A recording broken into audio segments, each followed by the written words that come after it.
Polio রোগে হাতের আঙুল অসম্পূর্ণ 3.5 আঙুলে দিয়েছিলেন নিট পরীক্ষা। দেশব্যাপী পরীক্ষার সফল হন মালদহের বৈষ্ণবনগরের চরসুজাপুরের প্রশান্ত, কিন্তু কলকাতার এসএসকেএম হাসপাতাল জানিয়েছিল হাতে স্বাভাবিক না থাকায় ডাক্তারি পড়ার উপযুক্ত নয় প্রশান্ত। এরপর আদালতের দ্বারস্থ হয়ে মুম্বাই এইমস থেকে নিজের সপক্ষে ডাক্তারি পড়ার ছাড়পত্র পায় প্রশান্ত। নিট পরীক্ষায় তার অল ইন্ডিয়া র্যাঙ্ক 1,61,404, আর বিশেষ চাহিদা সম্পন্নদের মধ্যে 3,627। গতকালই হাইকোর্টের বিচারপতি বিশ্বজিৎ বসু বিশেষ সংরক্ষণের সুযোগ দিয়ে প্রশান্তকে ডাক্তারি পড়ার ভেরিফিকেশনের নির্দেশ দেন। ওই নির্দেশের ভিত্তিতে আজ মালদা মেডিকেল কলেজ হাসপাতালে ভেরিফিকেশনের জন্য আসে প্রশান্ত। সরকারি আধিকারিকেরা তার বিভিন্ন নথি খতিয়ে দেখেন, তার সিংহভাগ নথি গৃহীত হয়েছে, তবে SC certificate up to date না থাকায় তা গ্রহণ করেনি ভেরিফিকেশন বোর্ড। এরপর মালদা মেডিকেল কলেজ কর্তৃপক্ষ যোগাযোগ করে স্বাস্থ্য ভবনে। এরপর প্রশান্তকে জানানো হয় তার এসসি সার্টিফিকেট রিনিউয়াল এবং উপযুক্ত কর্তৃপক্ষের সই থাকা বাধ্যতামূলক। সংশোধিত ওই নথি সহ আগামী ভেরিফিকেশনের দিন ফের হাজির হতে হবে প্রশান্তকে। তবে শারীরিক বিশেষ চাহিদা সম্পন্ন প্রশান্ত মুম্বাই এইমসের ছাড়পত্র আর হাইকোর্টের বিচারপতির নির্দেশ পাওয়ার পর ডাক্তার হওয়ার ব্যাপারে অত্যন্ত আশাবাদী। মালদা মেডিকেল কলেজ হাসপাতালে ভর্তি হতে চায় প্রশান্ত। আর জামাইবাবুকে সঙ্গে নিয়ে মালদা মেডিকেল কলেজ হাসপাতালে আসে বিশেষ প্রতিভাধর প্রশান্ত। তার সঙ্গে আলাদা করে কথা বলেন মালদা মেডিকেল কলেজের অধ্যক্ষ পার্থপ্রতিম মুখোপাধ্যায়। তাকে সব ধরনের সহযোগিতারও আশ্বাস দেওয়া হয়।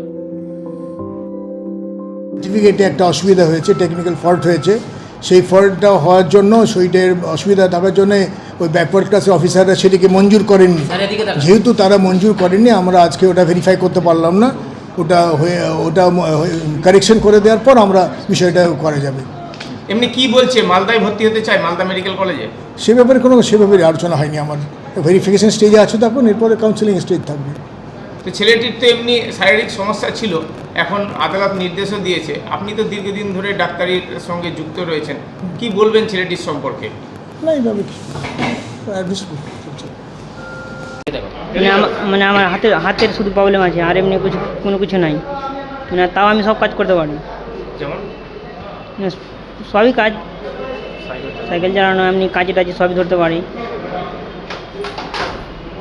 তো কি বলেছিল এসএসকেএম থেকে? কি বলেছিল? এসএসকেএম বলছিল তুমি কোনো কাজ পারবা না। আমি বললাম যে পারবো, তাও ওরা বলছে যে না তুমি পারবা না।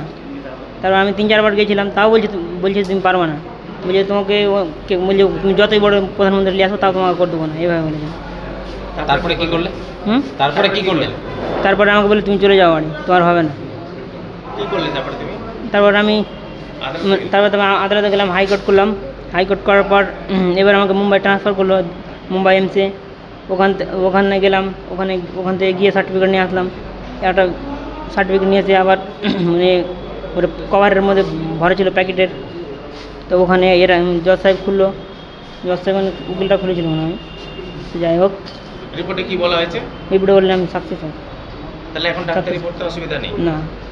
আজকে কি হলো এখানে? আজকে কোথায় এসেছিলে, কি হলো? আজকে মালদা মেডিকেল কলেজে এসেছিলাম। এদিকে দেখো।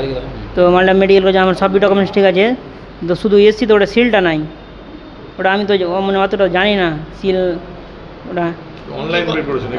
হ্যাঁ সার্টিফিকেট অনলাইন বের করেছে নাকি? কেন ওটা আমি বার করিনি, মানে আমি তখন হোস্টেলে থাকতাম, তো আমি ওটা অতটা জানি না। ওই জন্য কি আজকে ভেরিফিকেশন হলো না? হ্যাঁ মানে ওরা বললো যদি সিগনেচারটা নিয়ে আসতে পারি তাহলে হবে। এখন অন্য সব ডকুমেন্ট দিয়ে দিয়েছে। হ্যাঁ। ব্যুরো রিপোর্ট, উত্তর বাংলা সংবাদ।